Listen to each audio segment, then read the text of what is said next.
फिर कंप्यूटर लेके बैठा है तू। हॉस्पिटल में आखा दिन पड़ा रहता है, थोड़ा टाइम मिला तो घर में आराम कर। आराम हराम है मेरे भाई, यही तो वक्त है, काम करो और नोट कमाओ। ये ले चाय पकड़। फिर कौन आया?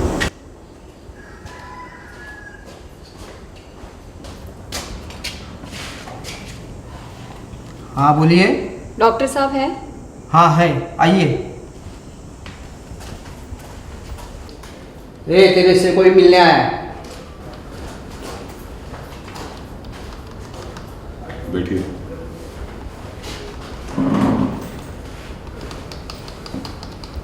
कहिए। मैं अपनी ज़िंदगी से तंग आ चुकी हूँ डॉक्टर साहब। मुझे लगा आप मेरे पास किसी और काम से आई हैं। मैं पेशेंट से सिर्फ अपने चेंबर पर ही मिलता हूँ। आप एक काम कीजिए, कल मेरे चेंबर पर आ जाइए। मैं जो कहना चाहती हूँ डॉक्टर साहब, वो बात चैम्बर में नहीं कही जा सकती। चेंबर में नहीं कहा जा सकता? आपको अपनी तकलीफ का इलाज करवाना है ना? मुझे इलाज का रास्ता मिल चुका है डॉक्टर साहब। तो फिर मेरे पास क्यों आई हैं? दरअसल डॉक्टर साहब, मैं अपनी ज़िंदगी से छुटकारा पाना चाहती हूँ और इसके लिए मुझे आपकी थोड़ी सी मदद की ज़रूरत है। आप जिंदगी से छुटकारा पाना चाहती है और इसके लिए मेरी मदद?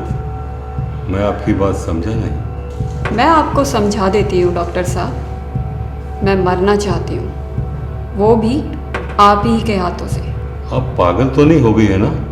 मैं भला आपको क्यों मारूं? डॉक्टर साहब, मैं ऐसे इंसान के हाथों से मरना चाहती हूँ जिससे मेरे मरने के बाद किसी को ये पता ना चले कि मेरा कातिल कौन है। आप जाइए यहाँ से। अभी तक मेरी बात पूरी नहीं हुई है डॉक्टर साहब। मैं आपकी कोई भी बात सुनना नहीं चाहता हूँ, आप चले जाइए यहाँ से। आप ख्वामोख्वाह मुझ पर नाराज़ हो रहे हैं डॉक्टर साहब। इसके लिए मैं आपको मुंह मांगी कीमत भी देने के लिए तैयार हूँ। आप यही चाहती हैं ना कि आपके खून का इल्ज़ाम किसी और के सर पे ना आए? तो फिर आप खुदकुशी क्यों नहीं कर लेती? खुदकुशी करना महापाप है डॉक्टर साहब। आपका मतलब है कि वो पाप मैं करूँ? ये काम मुझसे नहीं होगा, आप किसी और से करवा लीजिए। ये काम आप ही करेंगे डॉक्टर साहब। आपका बकवास सुनने के लिए मेरे पास फालतू वक्त नहीं है, आप जाइए यहाँ से। ठीक है, आज मैं जा रही हूँ डॉक्टर साहब, लेकिन मैं फिर आऊँगी। आप ठंडे दिमाग से सोच लीजिएगा। सोच लिया मैंने, आप जाइए। ओके, लेकिन मैं 2 दिन बाद फिर मिलूँगी। आपको यहाँ आने की कोई ज़रूरत नहीं है, आप जाइए। ठीक है, मैं यहाँ नहीं आऊँगी, लेकिन मैं आपसे मिलूँगी ज़रूर और ये शुभ काम आपके ही हाथों से करवाऊँगी। बाय।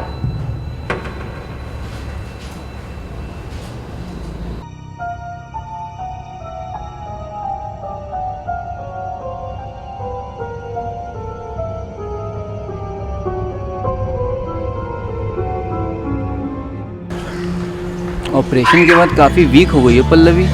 हाँ, अब बताओ इस जगह पे क्यों बुलाया? तुमसे कुछ बात करनी है सूरज। बात करने के लिए तुम मुझे अपने घर भी बुला सकती थी या फिर तुम मेरे घर आ सकती थी। कुछ बात ऐसी भी होती है सूरज जिसे घर पे नहीं कहा जा सकता। ऐसी कौन सी बात है जो तुम घर में नहीं कह सकती?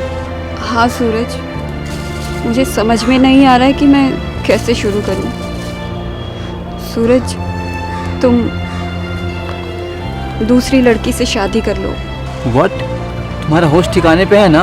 हाँ, मैं पूरे होशो हवास के साथ ये बात कह रही हूँ। मैं तुमसे शादी नहीं कर सकती। आखिर क्यों? ये बात मैं तुम्हें नहीं बता सकती। मुझे नहीं बता सकती? पल्लवी, हम दोनों पिछले 5 साल से एक दूसरे से प्यार करते हैं। हमारा प्यार कोई मजाक नहीं है। मुझे सब पता है, फिर भी मुझे समझ नहीं आ रहा है अचानक तुम्हें क्या हो गया है। मुझे बताओ तुम्हारी प्रॉब्लम क्या है। मुझे देर हो रही है सूरज, मुझे जाना होगा। पल्लवी, तुम इस तरह नहीं जा सकती, तुम्हें बताना होगा तुम्हारी प्रॉब्लम क्या है। कहीं तुम मुझसे मजाक तो नहीं कर रही हो?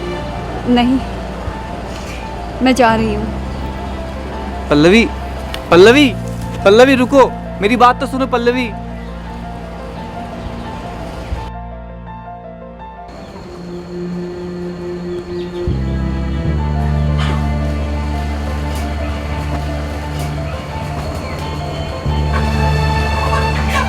दीदी,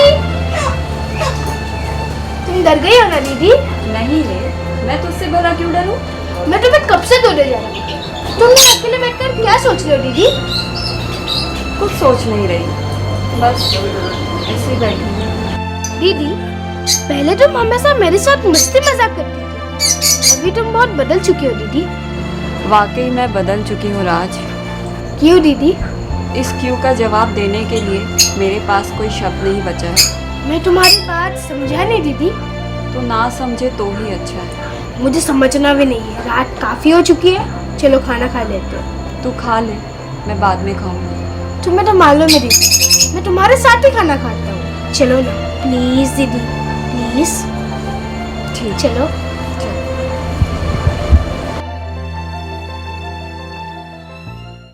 सुना है बम्बई में तो फ्लैट खरीदना चाहता है, काफी महंगा है उधर। 4-5 करोड़ में तो मिल जाएगा ना। लगता है तूने काफी पैसा कमा लिया है। अरे डॉक्टर भाई, दिन रात मेहनत करता हूँ। आज टिफिन पूरा खा लेना। ठीक है दीदी। दीदी, आज छुट्टी के टाइम तुम्हें स्कूल आने की जरूरत नहीं। क्यों? तू घर कैसे आएगा? मैं आ जाऊंगा, मुझे पूरा रास्ता मालूम है।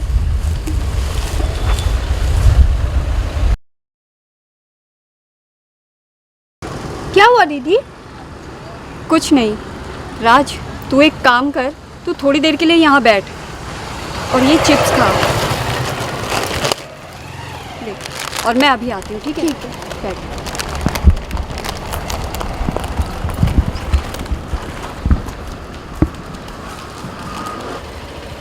चल बम्बई में बॉस से बात करके तेरा फ्लैट का बंदोबस्त कर देता हूँ, लेकिन मुझे क्या मिलेगा? अबे दोस्त से कमीशन खाएगा। धंधे में दोस्त भाई बोलेगे तो फिर भूखा मरना पड़ेगा ना।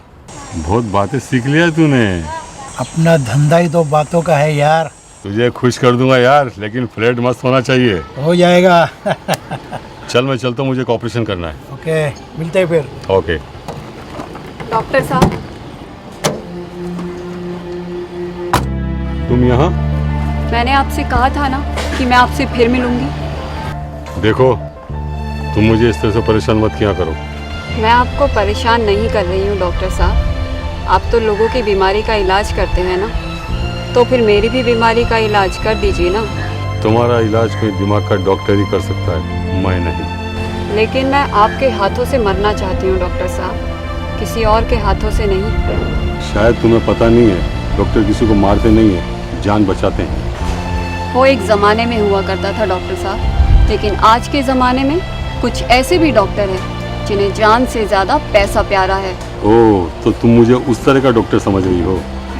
अगर तुमने मुझे दोबारा परेशान किया तो मैं पुलिस कंप्लेन कर दूंगा। एक मिनट डॉक्टर साहब, अगर आपने मेरी बात नहीं मानी तो आपको बहुत बड़ा खामियाजा भुगतना पड़ेगा डॉक्टर साहब। तुम मुझे धमकी दे रही हो? नहीं, आपके खिलाफ मेरे पास कुछ ऐसे सबूत है जिनसे आपको फांसी के तख्ते पर ले जाना काफ़ी है। अब आप सोचिए, आपको मुझे मारना सही होगा या जिंदा रखना? क्या सबूत है तुम्हारे पास? मेरे ख्याल से इस बारे में यहाँ बात करना मुनासिब नहीं होगा। किसी सुनसान जगह इत्मीनान से बैठकर हम वहाँ बात कर सकते हैं। तुम कल मेरे चेम्बर पे आ जाओ, वहाँ कोई नहीं रहता। दीवारों के भी कान होते हैं डॉक्टर साहब। तो तुम ही बताओ, हम कहाँ मिलेंगे? मेरे ख्याल से रायपुर हाईवे के पास बिल्कुल सन्नाटा होता है, हम वहाँ मिल सकते हैं। ठीक है। तो कल मैं आपका 10 बजे इंतज़ार करूँगी। ठीक है।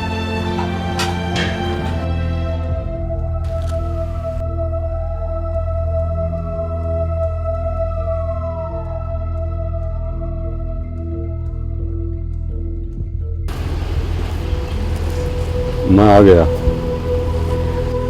मुझे मालूम था आप ज़रूर आएंगे। क्या सबूत है तुम्हारे पास जिसके जरिए तुम मुझे फांसी के तख्ते पर खड़ा करना चाहती हो? इतनी भी क्या जल्दी है डॉक्टर साहब? चलिए कहीं बैठते हैं, फिर इत्मीनान से बात करते हैं। फिर मैं एक एक करके आपको सब बताऊंगी। जो कहना है यही कहो, मेरे पास वक्त नहीं है। 12 बजे मेरा एक ऑपरेशन है। ज़रूर वो ऑपरेशन गॉल ब्लैडर या हर्निया या फिर अपेंडिक्स का होगा, है ना डॉक्टर साहब? तुम्हें कैसे पता?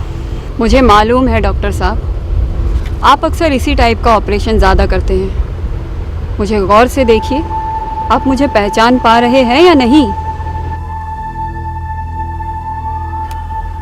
जहाँ तक मेरा ख्याल है हम पहले कभी नहीं मिले। नहीं डॉक्टर साहब, इससे पहले भी हम मिल चुके हैं। देखो, मैं एक डॉक्टर हूँ, हज़ारों पेशेंट आते हैं मेरे पास। सही कहा आपने, हज़ारों पेशेंट। आज से 2 साल पहले मैं भी आपको एक पेशेंट बनकर ही मिली थी। मुझे याद नहीं। लेकिन मुझे सब कुछ याद है डॉक्टर साहब। गॉल ब्लैडर का ऑपरेशन था मेरा। गॉल ब्लैडर स्टोन के साथ साथ आपने मेरे शरीर से एक और चीज़ निकाल ली थी, और वो है किडनी। तुम्हारा दिमाग तो ठिकाने पे है ना? तुम्हें मालूम है तुम क्या कह रही हो? मैं बिल्कुल सही बोल रही हूँ डॉक्टर साहब। बाद में निकाला हुआ USG रिपोर्ट भी है मेरे पास।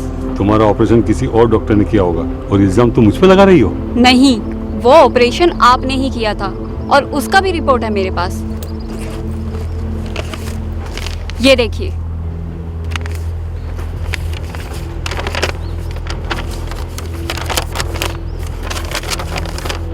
और अब बताइए डॉक्टर साहब, मैं जिंदा रहकर क्या करूं? मैं तो जीते जी एक जिंदा लाश बन चुकी हूं। ऐसी जिंदगी से तो मौत बेहतर है डॉक्टर साहब। इसीलिए मैं मरना चाहती हूं डॉक्टर साहब, वो भी आप ही के हाथों से। क्योंकि मेरे साथ आज तक जो कुछ भी हुआ उसका जिम्मेदार कोई और नहीं बल्कि आप ही है डॉक्टर साहब। ये लीजिए और ख़त्म कर दीजिए मुझे। लेकिन उससे पहले मेरे एक सवाल का जवाब दीजिए। आपने ऐसा क्यों किया और कितने इंसानों की जिंदगी के साथ खिलवाड़ किया है आपने? देखो देखो, ये तुम्हारी गलतफहमी है। मैंने ऐसा कुछ नहीं किया है। गलतफहमी? गलतफहमी का मतलब कुछ और होता है डॉक्टर साहब।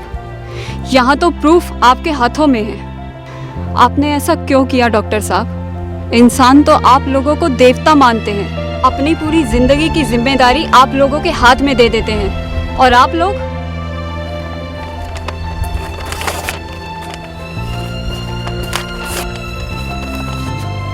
लो, हो गई ना तसल्ली? ये तो जेरोक्स कॉपी थी डॉक्टर साहब, ओरिजिनल मेरे पास है। अब आप जल्दी से फैसला कर लीजिए कि आप मुझे मारेंगे या मैं आपको। देखो, ये बचपना हरकतें बंद करो। सीधी तरह बताओ तुम क्या चाहती हो? मुझे मेरी जिंदगी वापस कर दीजिए या फिर मुझे मौत दीजिए। लाओ रिवॉल्वर। लेकिन इससे पहले आपको मेरे एक सवाल का जवाब देना होगा डॉक्टर साहब। कौन सा सवाल? आपने ऐसा क्यों किया? क्या हुआ? खामोश क्यों हो गए डॉक्टर साहब? जवाब देने में तकलीफ हो रही है? आप जैसे डॉक्टरों की वजह से हम जैसे पेशेंटों की पूरी जिंदगी तकलीफ के अंधेरे में गुजारनी पड़ती है। आप जैसे डॉक्टर इंसान नहीं, हैवान है। आप जैसे डॉक्टरों को इस समाज में जीने का कोई हक नहीं है। देखो, पागलों की तरह हरकतें मत किया करो। पागल तो मैं उस वक्त थी डॉक्टर साहब जब मैं अपनी तकलीफ लेकर आपके पास आई थी, लेकिन अब मैं पागल नहीं हूँ डॉक्टर साहब। अब मैं पूरे होशो हवास के साथ खड़ी हूँ। आपको मरना होगा डॉक्टर साहब। आप जैसे लोग इस समाज के लिए कलंक है। आप जैसे लोगों को जिंदा रखना मतलब इस समाज को बर्बाद कर देना है। देखो देखो देखो, मेरी बात सुनो। मैं आपकी एक और बात नहीं सुनूंगी, क्योंकि मैं नहीं चाहती कि मेरी तरह और भी इंसान जिंदा लाश की तरह जिए। आपको मरना होगा।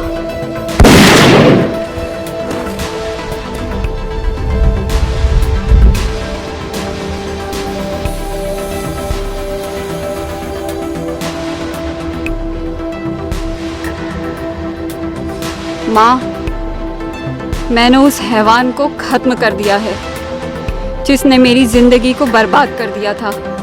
क्या तू एक बुरे इंसान को मारकर पूरे समाज की गंदगी को दूर कर पाएगी?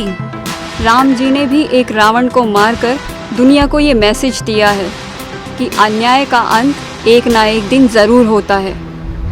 अन्याय को सहकर खामोश बैठ जाना सबसे बड़ा अन्याय है माँ। अगर समाज को जिंदा रखना है तो हम सबको अन्याय के खिलाफ आवाज़ उठानी होगी।